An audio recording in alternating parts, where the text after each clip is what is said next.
ce qui est en haut est comme ce qui est en bas, disent nos vénérables ancêtres, pour signifier que le monde visible et le monde invisible sont imbriqués l'un dans l'autre. Cela appelle quelques considérations avant de commencer. D'abord, parlons de Dieu. Qui est Dieu?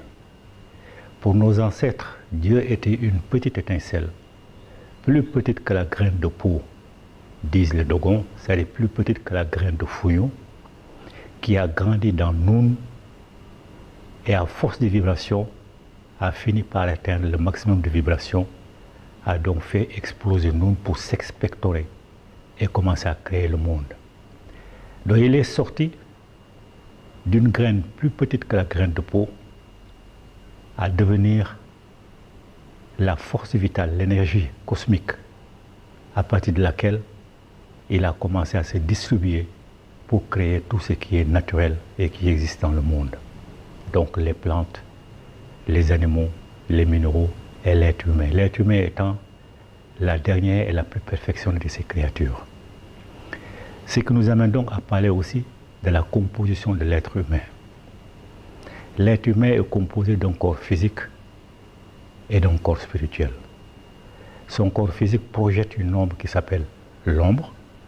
Son corps spirituel projette une ombre qui s'appelle l'aura, que certains grands initiés peuvent voir quand ils regardent une personne. La couleur de l'aura peut leur dire si la personne est bonne ou mauvaise, si elle est en bonne santé ou si elle est en mauvaise santé. Et à côté du corps physique et de l'ombre qu'il projette, du corps spirituel, l'âme, et de l'ombre de l'âme qui est l'aura, il y a la parcelle d'énergie que Dieu a mise en chacun de nous. C'est ça qui symbolise Dieu. C'est pourquoi on dit Dieu est à la fois parcelle et totalité de tout ce qui existe. Cette parcelle qu'il a mise en nous se trouve dans notre cœur. Car pour nos ancêtres, le cœur est le siège de la conscience et de l'intelligence.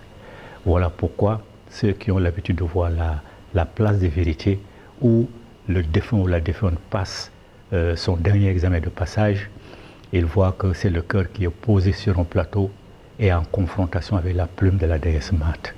Parce que c'est le cœur qui produit les pensées, c'est le cœur qui produit les paroles, c'est le cœur qui produit les actes et le cerveau ne fait qu'exécuter.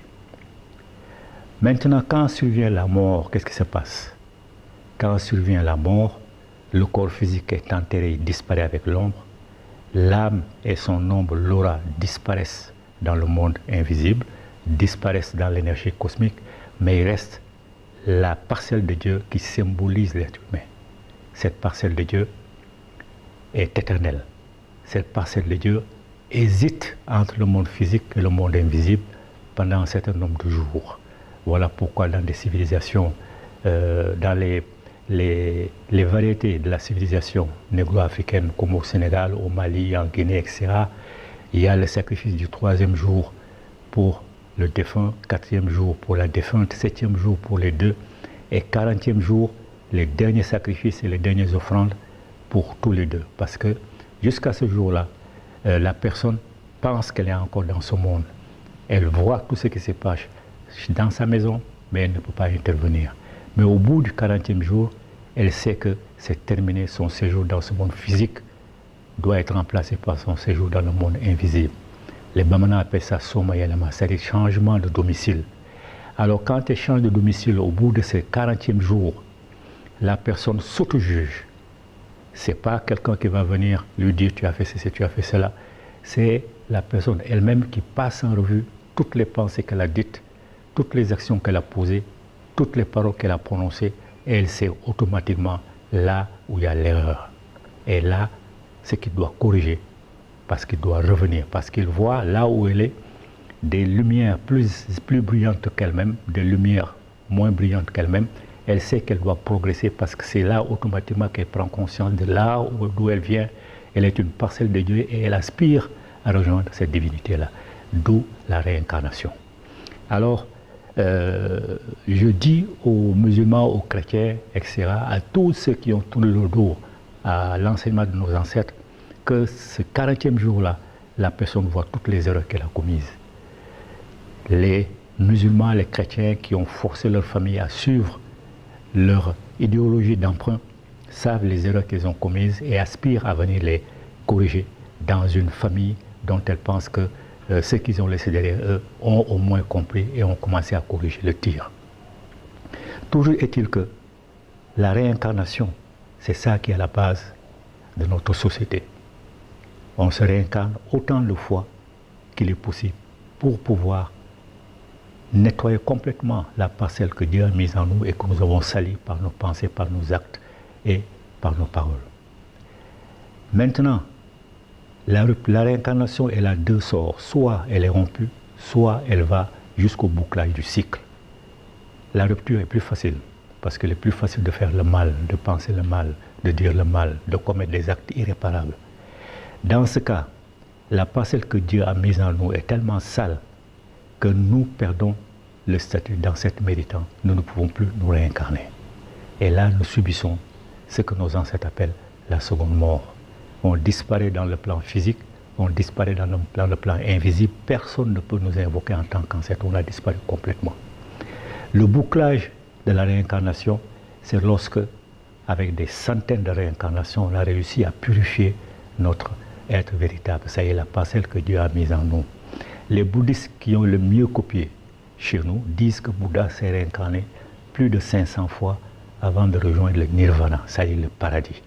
Donc la réincarnation, elle est longue. Elle est longue, elle est longue. Quand on boucle le cycle, là, ceux qui ont eu l'occasion de voir également l'image de la place de la vérité voient le défunt ou la défunte en face de la déesse Mate et en face de toutes les divinités justifiées, de toutes les divinités justifiées, de toutes les âmes justifiées en face d'elle, et elle passe maintenant son dernier jugement, son dernier auto-jugement. Son cœur affronte la plume de la déesse Mate. Si elle est aussi légère ou plus légère, effectivement, elle rejoint définitivement les divinités. De toute façon, elle ne peut pas se présenter devant les divinités si elle ne s'est pas affinée complètement. C'est ça le paradis chez nous. Le paradis, comme l'appellent nos ancêtres, c'est le retour fusionnel en Dieu. La parcelle que Dieu a mise en nous est tellement pure et purifiée, on n'a plus besoin de se réincarner. Maintenant, pourquoi la confusion? L'enfer, le jugement dernier et le paradis. Quand les Hébreux sont venus au cours de la 12e dynastie, dans les années 2000 avant Jésus-Christ, ils ont trouvé que nos ancêtres avaient déjà terminé d'élaborer ces concepts. Parce que ces concepts, jugement dernier, paradis, enfer, sont des concepts élaborés par nos ancêtres, bien avant même l'invention du calendrier en 4200 et de poussière. Bien avant même. Et quand les Hébreux sont venus, ils ont commencé à apprendre chez nous.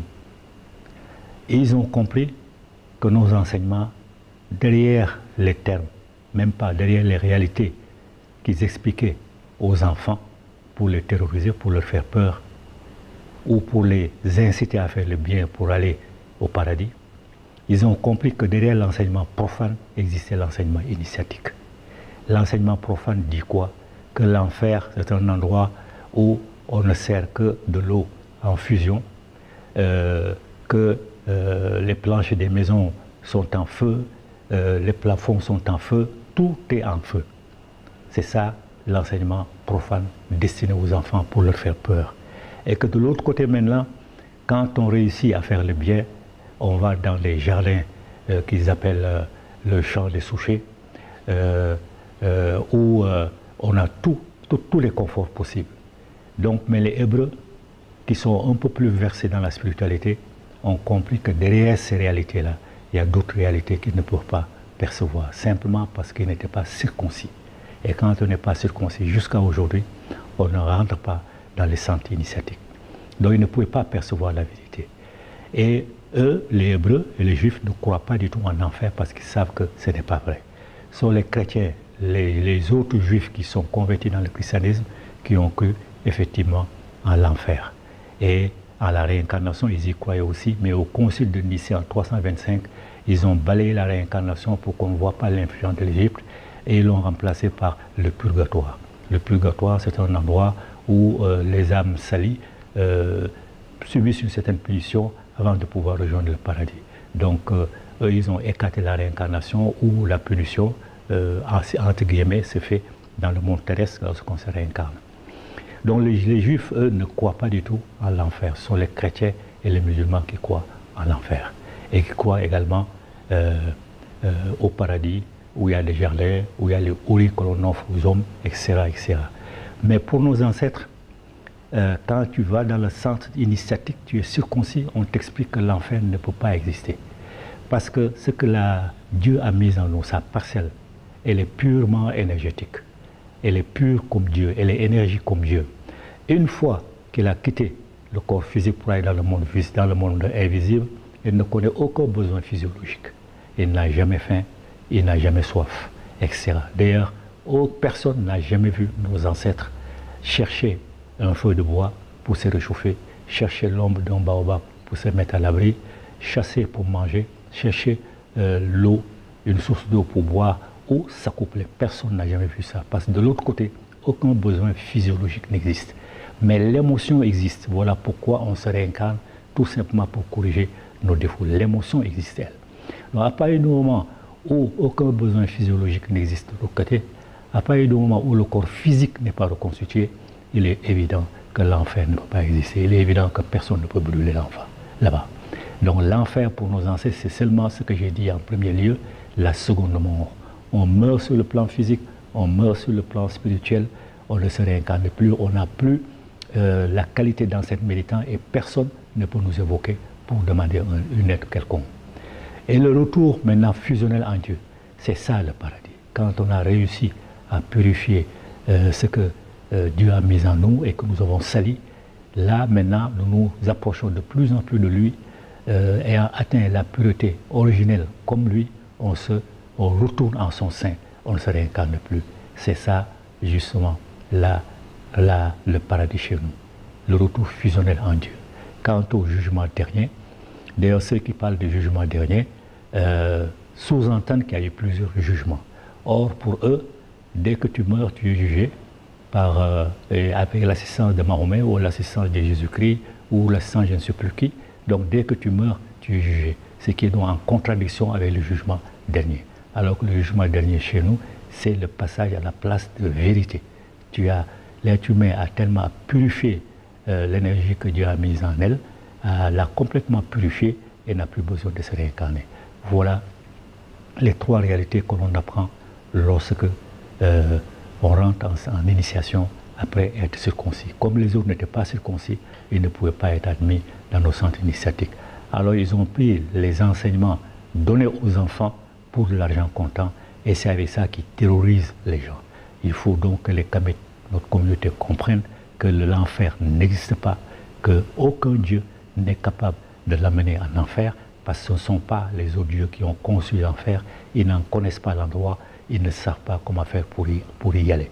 Donc qu'elle arrête avec ces balivernes-là. Maintenant, il y a une précision qu'il faut dire.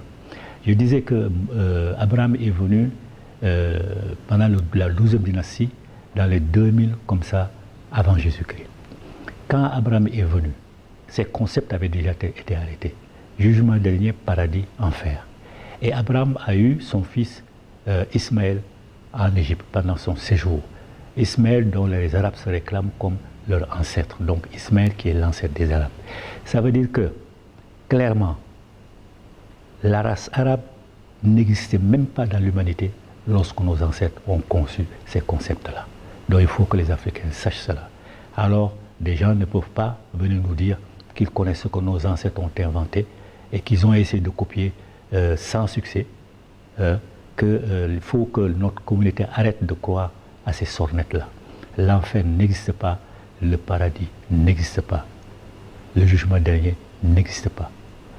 C'est la réincarnation, le cycle de la réincarnation est rompu, on subit la seconde mort. Le cycle de la réincarnation est bouclé, là on réussit le retour fusionnel en Dieu. On n'a plus besoin de se réincarner. Ce sont les réalités là que les Africains doivent connaître.